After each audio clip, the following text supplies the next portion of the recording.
Welcome to another episode of Brooklyn Told Me to Do This. Today we're going to read chapters 18 and 19 in James and the Giant Peach. Look for some new words. It's still full of them. Anything that you think is interesting, just let me know. And I will give you a comprehension question at the end of the reading. Chapter 18. A minute later, they were out in the open, standing on the very top of the peach, near the stem, blinking their eyes in the strong sunlight and peering nervously around. What happened? Where are we? This is impossible, unbelievable, terrible. I told you we were bobbing up and down, the ladybug said. We're in the middle of the sea, cried James. And indeed they were. A strong current and a high wind had carried the peach so quickly away from the shore that already the land was out of sight. All around them lay the vast black ocean, deep and hungry. Little waves were bibbing against the sides of the peach. But how did it happen? They cried. Where are the fields? Where are the woods? Where is England? Nobody, not even James, could understand how in the world a thing like this could have come about. Ladies and gentlemen, the old green grasshopper said, trying very hard to keep the fear and disappointment out of his voice. I am afraid that we find ourselves in a rather awkward situation. Awkward! Cried the earthworm. My dear old grasshopper, we are finished. Every one of us is about to perish. I may be blind, you know, but that much I can see quite clearly. Off with my boots! Shouted the centipede. I cannot swim with my boots on. I can't swim at all, cried the ladybug. Nor can I, wailed the glowworm. Nor I, said Miss Spider. None of us three girls can swim a single stroke. But you won't have to swim, James said calmly. We're floating beautifully, and sooner or later a ship is bound to come along and pick us up. They all stared in amazement. Are you quite sure that we are not sinking? The ladybug asked. Of course I'm sure, answered James. Go and look for yourselves. They all ran over to the side of the peach and peered down at the water below. The boy is quite right, the old green grasshopper said. We are floating beautifully. Now we must all sit down and keep perfectly calm. Everything will be all right in the end. What absolute nonsense, cried the earthworm. Nothing is ever all right in the end, and, well, you know it. Poor earthworm, the ladybug said, whispering in James's ear. He loves to make everything into a disaster. He hates to be happy. He is only happy when he is gloomy. Now, isn't that odd? But then I suppose just being an earthworm is enough to make a person pretty gloomy, don't you agree? If the peach is not going to sink, the earthworm was saying, and if we are not going to be drowned, then every one of us is going to starve to death instead. Do you realize that we haven't had anything to eat since yesterday morning? By golly, he's right, cried the centipede. For once, the earthworm is right. Of course I'm right, the earthworm said. And if we're not likely to find anything around here either, we shall get thinner and thinner and thirstier, and we shall die a slow and grisly death from starvation. I am dying already. I am slowly shriveling up for want of food. Personally, I would rather drown. But good heavens, you must be blind, said James. You know very well I'm blind, snapped the earthworm. There's no need to rub it in. I didn't mean that, James said quickly. I'm sorry, but can't you see that? See! Shouted the poor earthworm. How can I see? I'm blind. James took a deep, slow breath. Can't you realize, he said patiently, that we have enough food here to last us for weeks and weeks? Where? They said. Where? Why, the peach, of course. Our whole ship is made of food. Jumping Jehoshaphat, they cried. We never thought of that. My dear James, said the old green grasshopper, laying a front leg affectionately on James's shoulder. I don't know what we'd do without you. You are so clever. Ladies and gentlemen, we are saved again.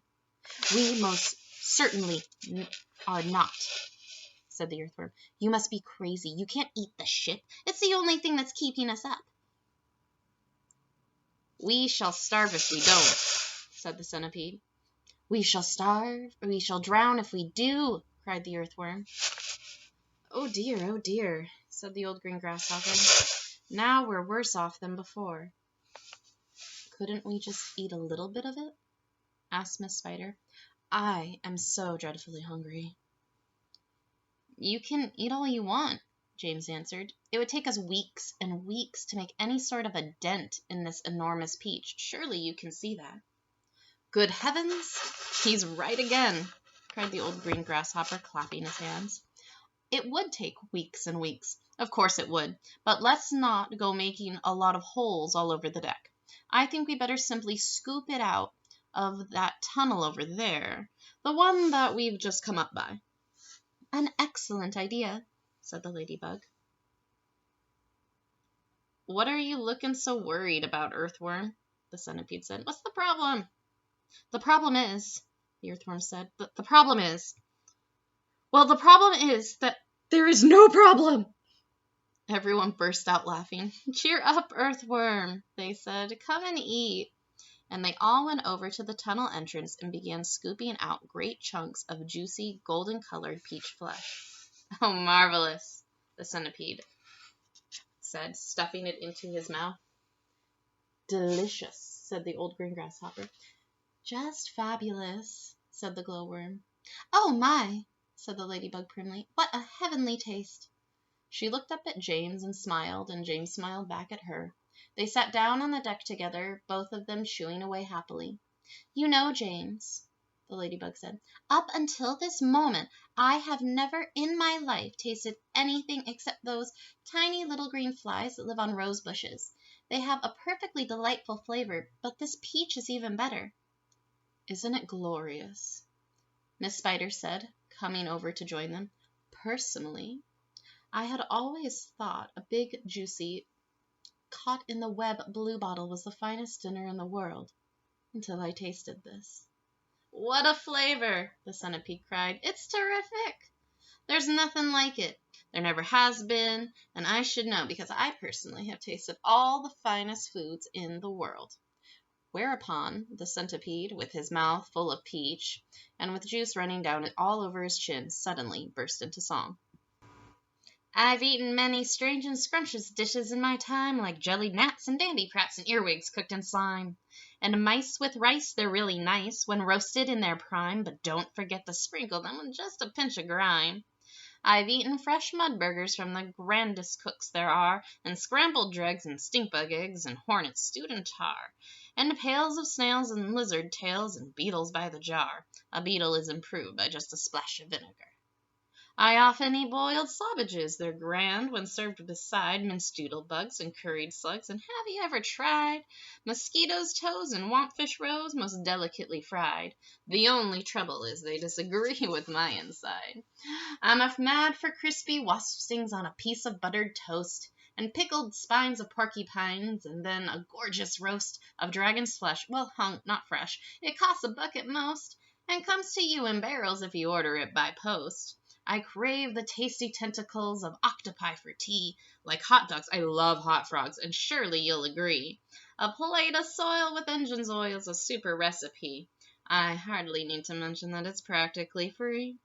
For dinner on my birthday, shall I tell you what I chose? Hot noodles made from poodles on a slice of garden hose, and a rather smelly jelly made of armadillo toes. The jelly is delicious, but you have to hold your nose. Now comes, the Centipede declared, the burden of my speech. These foods are rare beyond compare. Some are right out of reach.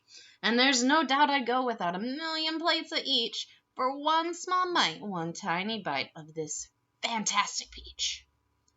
Everybody was feeling happy now. The sun was shining brightly out of the soft blue sky, and the day was calm. The giant peach, with the sunlight glinting on its side, was like a massive golden ball sailing upon a silver sea. Chapter 19. "Look!" cried the Centipede, just as they were finishing their meal. "Look at that funny, thin, black thing gliding through the water over there." They all swung around to look.